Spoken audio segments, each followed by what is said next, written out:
ফরিদপুরের মধুখালী উপজেলার মেঘচাম ইউনিয়নের রুকনি শহীদ ওমর আলী স্মৃতি চেয়ারম্যান মাঠ প্রাঙ্গণে রাহিলাতুন্নেসা মহিলা মাদ্রাসা ও যুব সমাজের উদ্যোগে চতুর্থ বার্ষিকী তাফসিরুল কোরআন মাহফিল অনুষ্ঠিত হবে 6 সেপ্টেম্বর 2024 রোজ শুক্রবার বাদ আসর।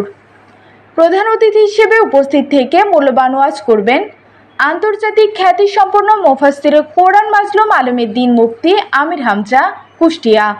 এছাড়াও প্রধান বক্তা হিসেবে উপস্থিত থাকবেন বিশিষ্ট ইসলামী চিন্তাবিদ সুমিষ্টভাষী মুফাসসিরে কোরআন আলোচক আরটিভি হযরত মাওলানা হোসেন আহমেদ মাহফুজ চুয়াডাঙ্গা। এছাড়াও স্থানীয় ওলামায়ে কেরামগণ তাশরিফ আনিবেন। সভাপতিত্ব করবেন মাওলানা সিদ্দিকুর রহমান।